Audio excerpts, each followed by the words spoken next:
Hello and welcome to Enchantment of Eternity's review for Gravity, which is episode 13 of season 5 of Star Trek Voyager. This video is a part of a series of videos where I review episodes of Star Trek. As determined by my user polls, the episode to win my latest user poll for Voyager is the 5th season episode, Gravity. So Gravity is the episode where Tuvok, Tom Paris, and the Doctor crash on a shuttle on a planet where they're trapped because there's a weird gravity well that they can't get out of, so they have to meet an alien played by Laurie Petty, and they use her help to survive. However, she forms an attachment and falls in love with Tuvok, who does not reciprocate the feelings, which creates tension between them. However, they do eventually work together, and with Voyager's help, they're able to be rescued, in which Tuvok and her have a farewell where he mind melds with her and explains exactly why he couldn't return her affections, and they leave with a good understanding and part on good terms. So, alright, so this episode, let me start with season 5 of Voyager, because I think, to me, season 5 of Voyager is when the show started going a little bit downhill. I think in general season 5 of Voyager is good, it's decent, but it's kind of bland.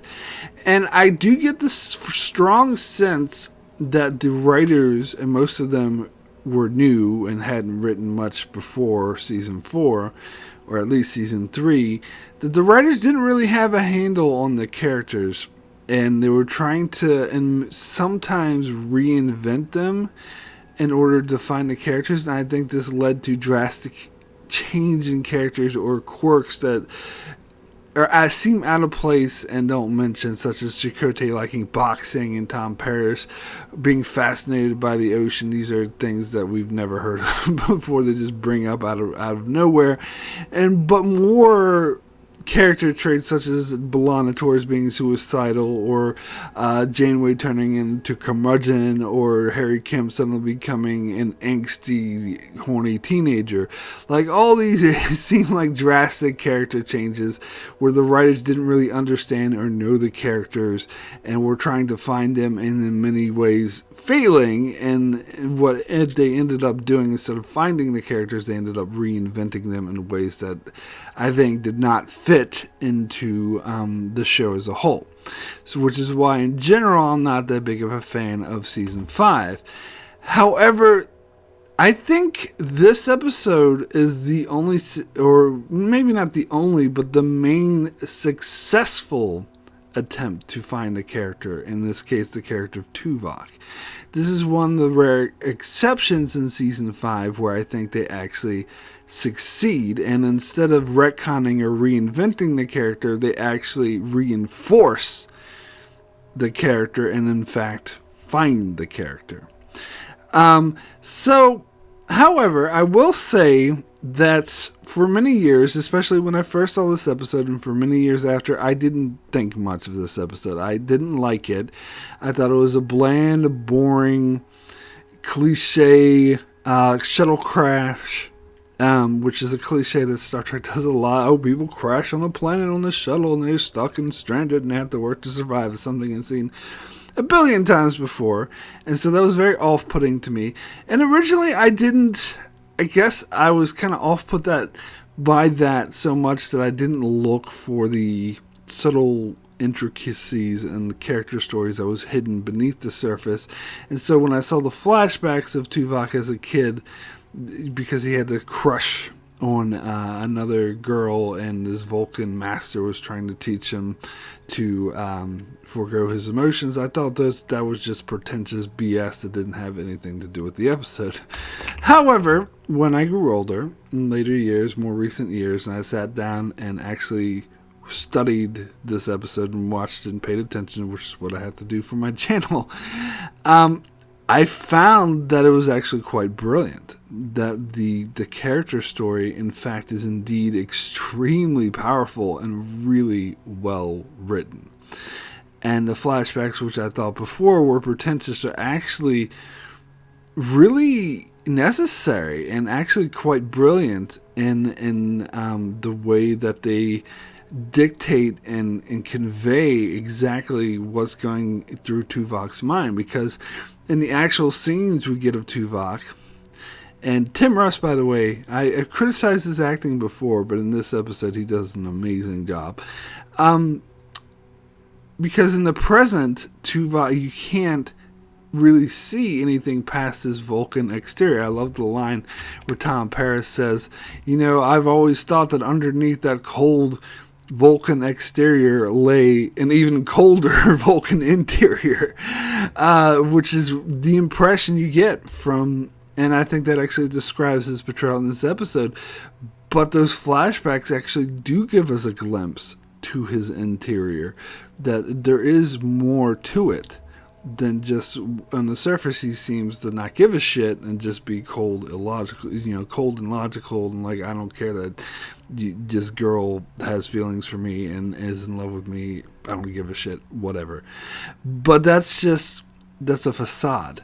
There's actually a lot more at play underneath the surface, and I think that the flashbacks do a tremendous job in portraying this. And also, like, it's mentioned that Tuvok brings up the point when Tom Paris is like, look, she's in love with you. You should, and he's like, and Tuvok has to bring up the fact that I'm a married man. Do I need to remind you of this? And Tom's like, oh, she's 50,000 light years away, which I think is very inconsiderate of Tom being like, it's like what happens in the Delta Quadrant stays in the Delta Quadrant. And so I think it's totally within Tuvok's character to be someone who's faithful and having a sort of strong integrity to not do that. Although, to be fair, has Tuvok himself said he's not experiencing Pung Far. If he was, well, that would be a different story. But he's not. So his logic is still remaining intact, and he's not going to just cheat on his wife, regardless of where she's 50,000 light years away. By the way, Tom Paris does specifically say 50,000 light years, which is different from the 70,000 light years that in the first episode Caretaker they mentioned, which makes sense though, because their Voyager has had a lot of huge jumps through its journey, but of course the show is entirely inconsistent with this, as they keep running into aliens that should be thousands of light years behind them. But that's something I discussed in a different video. At least in this episode, they acknowledge that Voyager has traveled 20,000 light years, which sounds about right for season 5. Anywho,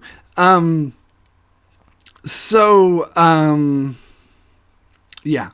So I think, and then we see, Laurie Petty's character, and it was great that they had. I was surprised to see this. She was a fairly well-known actress. Tank Girl and A League of Their Own.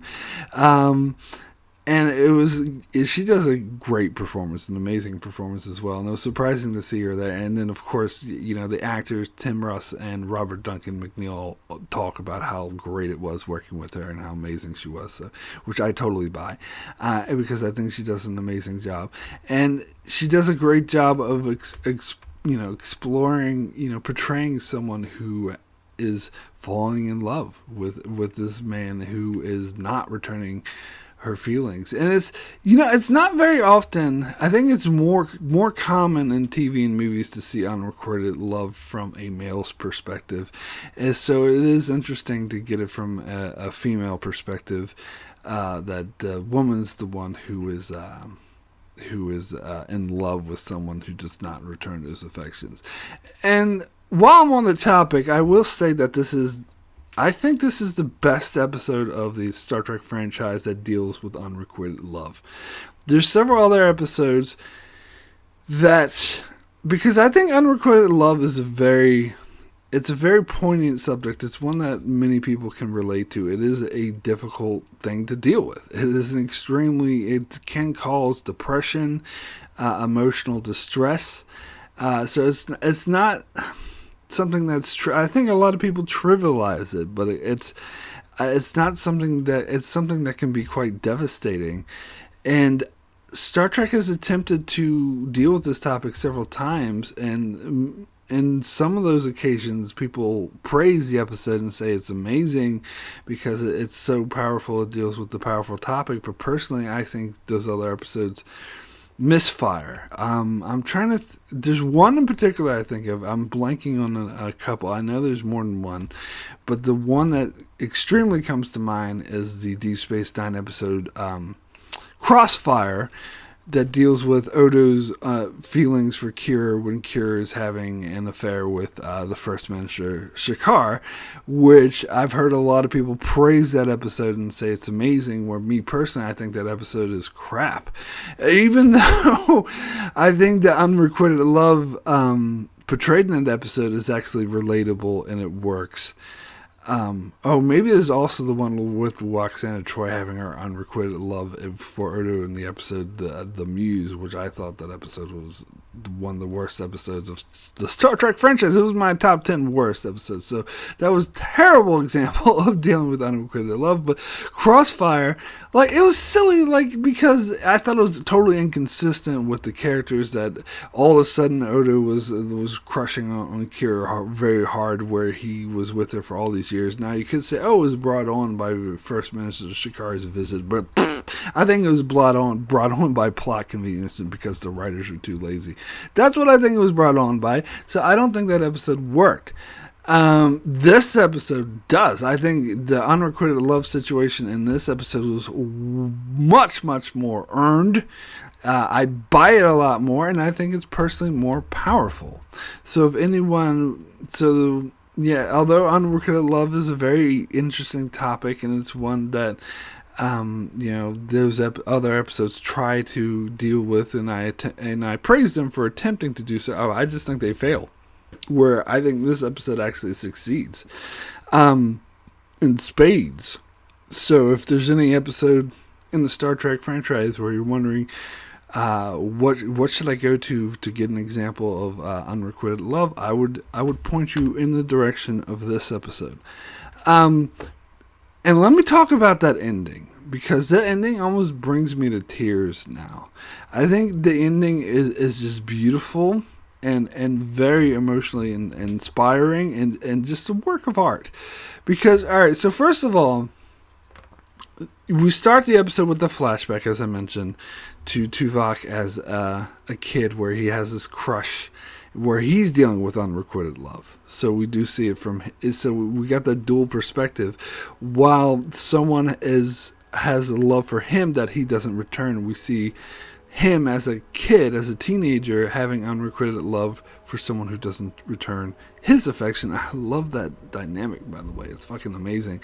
But of course, we see it from a Vulcan perspective, where they say it's something dangerous and something. And I think this episode does a good job of explaining that for Vulcans it is. Like for humans or whatever species Nas is, it might not be. It's something that could be, as I said, leading to depression. So it's still an important issue. But for Vulcans, it's very different, because their emotions are too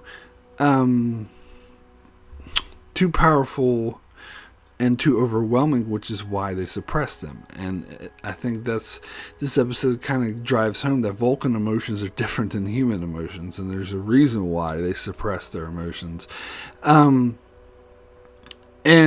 unrequited love being one of the most powerful, most dangerous emotions, so that makes the backstory of young Tuvok going through this trial where he's freaking out, and his Vulcan master is trying to sort of calm him down and talk him down from it, and he actually does an amazing job, because he doesn't condescend to Tuvok, and he doesn't because he knows that that these feelings are real for him, and that it is an important thing, and he treats it with the care it deserves. And so you get another flashback, and maybe one or two in the middle of the episode, where you see the progression of young Tuvok. And then at the end, so the end of the episode when Tuvok and Nos are rescued, and she's going to leave Voyager to go her own separate ways, to return to her homeworld or whatever, and so they have to part ways with Tuvok. And she, of course, before they were going to be rescued, she was thinking about leaving the compound where she was with Tuvok and Paris for several months because there was a time dilation. But anyway, and she was going to leave the compound because she thought it was too painful to be around her. But then, of course, they got rescued. But now they have to part ways, and she wants to part on good terms and express how much she cared for him and how much she valued their time together, even if he didn't return her feelings. But then he gives her a mind meld, which I think that is one of the single most powerful, subtle ways, and it almost brings me to tears every time I see this scene, because it's a way for him to portray, he instantly, is able to transfer exactly what he was feeling himself and why he was rejecting her, and what he went through as a child, and the fact that he's married and all these other reasons. He's able to just transfer his feelings for her, and that he does value her, and how this on screen would just see them meld, and then she steps back and says, "I understand." Damn, that is just so powerful. That's such. And then they coda this, of course, with the final flashback where Tuvok, as a teenager, has changed, and he's emotional, and he's learned to overcome his feelings of unrequited love. And the comparison, the juxtaposition of those two things was just, God, it was so good. This was such a great character story. I mean, it almost brings me to tears. And it's funny because the mind meld apparently wasn't written in the script, and that was actually Tim Russ's idea. So I must commend him so much, because that adds so much. That adds so much to the ending. It makes it so much more powerful. So, yeah, I think this is definitely the best episode in the Star Trek franchise to deal with unrequited love. So, do I think this episode's amazing? Am I about to give it a 10 out of 10? Well, no. And here's why. Let me now get into the negatives of the episode. Because as I mentioned, my initial response to this episode was not positive, because it relies on the shuttle crash cliche. And although I did learn to appreciate the character story they were telling in this episode a lot more and see how powerful it was, it doesn't change the fact that that most of the episode is comprised of the shuttle crash cliche, which does not work for me. I think it is, in fact, very lazy and cliche. So most of the scenes where we get with Tom and trying to survive with the doctor, oh, we're crashing on this planet, oh, let's Voyager call for help, and these aliens trying to attack them. I'm sorry, but we've seen that a billion trillion billion times before. And on top of that, we get scenes on Voyager where they're doing all this technobabble nonsense trying to rescue them, and those scenes are boring. And again, it's the same cliche nonsense that we've seen on Voyager and Next Generation a billion times before. And so I do think those things hold this episode back. Also, the other thing that I think really holds this episode back is the and this is what I felt, and this is part of the reason why I rejected this episode when I first saw it, is I think this episode is a little rushed. Because every time I watch it, I get the sense that it feels like I missed the scene. It feels like I came in 15 minutes throughout the episode, even though I've seen the whole thing. Or it feels like there's scenes missing. It doesn't seem complete to me. It seems like they rush through the narrative and they spend too much time on boring shit instead of expressing, properly conveying the situation that these people have been stuck on the planet for months and that they've grown. I do, as much as I love Laurie Petty's acting and Tim Russ's acting, and how much I love what they did with the storyline of Unrequited Love, I don't think they spent enough time to earn the feelings that she has for him. It feels a bit rushed. It feels to come in too fast. But the main point, and the one I want to re-emphasize, is that it feels like an incomplete episode. It feels like there are scenes missing. And that is still the very strong feeling I get when I watch this episode.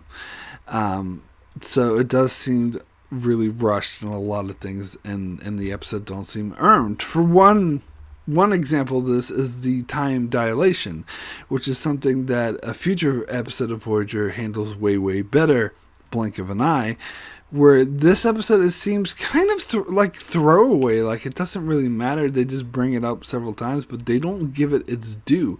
So on the planet that Tuvok and Tom are trapped on, and by the way, the doctor is there too, and he seems kind of like an afterthought. People to barely even acknowledge that he's there. But anyway, in the planet that they're trapped on, apparently time is going a lot faster, and they experience like 3 or 4 months in the time that Voyager experienced like 2 days or 3 days or something. But they never really, like, when Tom gets back, he mentions how weird it is because he's missed B'Elanna for months, but from her perspective, you only saw him a couple days ago. But other than like through a few throwaway lines like that, they don't really address the consequences of what that means, or play with the idea, or establish, or make that concept worthwhile. Like, for the moment, it doesn't seem entirely necessary to the plot of the episode. It just seems randomly thrown in there, and it doesn't seem particularly earned. And so, as I said, like the episode Blink of an Eye, I think deals with this much better. Also, another episode, this reminds me of another episode that did the concept better, is the episode The Void in season 7, which is also about the crew getting trapped, where they're forced to, where all these other people, aliens, get sucked into and get trapped, and they're forced to deal with them. Whereas this does a really crappy job of that as well, because it's just these random faceless forehead aliens attacking them for no reason, whereas in The Void they explain the dynamics of actually what it meant for these other aliens to be trapped in the space with limited resources, and why they resorted to piracy and whatnot. Whereas here they kind of imply a similar situation, because they have Nas doing this. She starts off by trying to steal from them, and then those other aliens try to steal from her.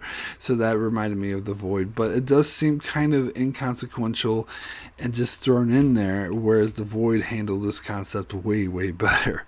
So I feel like this episode was trying to do too many things. It had too many high concepts, and it wasn't in the limited hour that they had.